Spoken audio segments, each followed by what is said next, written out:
that just as God kept a portion of what he blessed Adam and Eve with in the garden to himself, God still continues that practice every time he blesses you and I.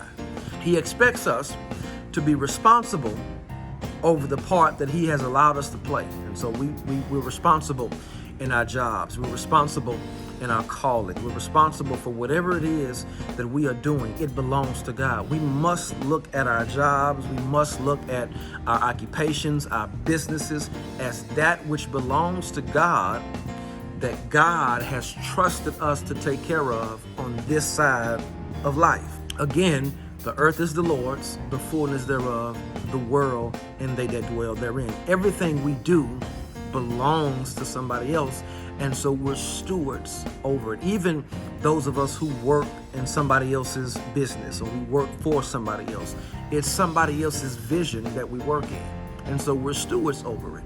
But as Paul says, when we work for somebody else, we do it as unto the Lord. So that's our responsibility. But when we get compensated for our responsibility, and we look at that compensation as a blessing from God, which we should, every paycheck you get, every currency that hits your hand, every direct deposit that hits your bank account, you should look at it as a blessing from God, because there's a lot of people who don't get that. There's a lot of people who don't have a job. There's a lot of people who don't have their own business. There's a lot of people who aren't blessed financially to see currency come through their hands and through their households week in and week out, or month in and month out. So we must look at that transaction as, because we have met our responsibility of our stewardship, God has in turn blessed us with financial gain. And whenever God blesses us with something, we look at a portion of it that we restrict to him. There's a portion of it that's not ours. It's not the whole. Just as I said, in the Garden of Eden, there was a portion of the garden, not the whole garden, but a small portion of the garden that Adam could not touch. We must look at the 10% tithe as the one tree we can't touch. We must look at it as the part of God's blessing that he has restricted unto himself. Now, for whatever reason he's restricted that to himself, that's in his omniscient wisdom. There is something about it that in his omniscient wisdom he wants to use, maybe at some other point or maybe at some other time. Maybe it's just his way of developing our trust in him. There's so many dynamics to the tithe and understanding the tithe that we don't have time to get into in these short videos, but it simply revolves around our ability to develop our trust in the fact that for whatever reason, God has required our trust in that part that we reserve unto him. And so that's why we tithe. Or should I say, that's one of the reasons that we tithe. Everything that God blesses us with, he reserves a portion to himself. Nothing that he gives us is entirely ours. Nothing that he places in our hands 100% belongs to us. We must trust him with a portion of everything that he gives us.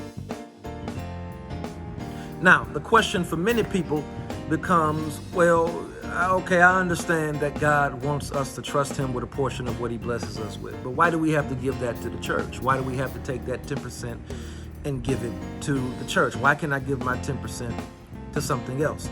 Well, there are many ways to answer that question, but to answer that question briefly, one of the things that we must understand is that there is a spiritual principle that Jesus taught his disciples in Matthew chapter 6, verse number 21. He told his disciples in Matthew chapter 6, for wherever your heart is, your treasure will be also. You will always give to what you love. You'll always give to what means something to you. You'll always give to what you value.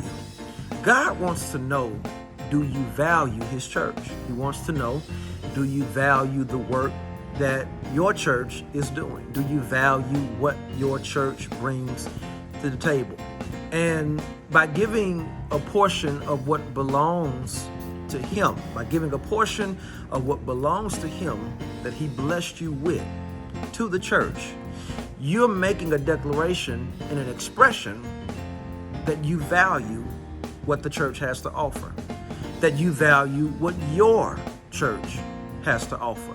Because your heart is with your church, you continue to give financially to your church. If you ever want to test and discover what somebody loves, one of the best ways to do it is find out where they spend their money. Wherever a person spends their money, you can trace their heart to that particular thing. Giving and tithing, it's not about money with God, because of course God is spirit. And so we worship him in spirit and truth. God doesn't need our money. He can't use our money. But what he does with our money is, again, he tests our love.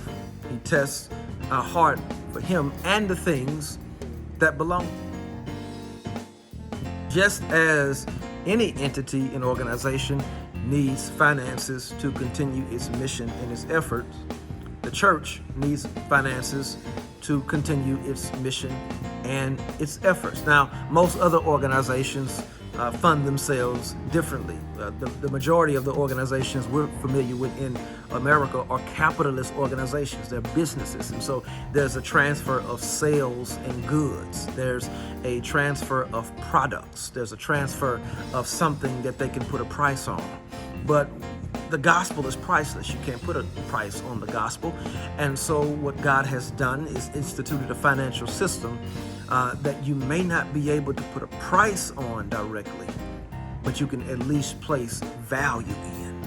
And by coming into financial covenant with God by means of the 10% tithe, you are assisting your church in furthering its mission to build the kingdom. You're saying that you love what your church is doing.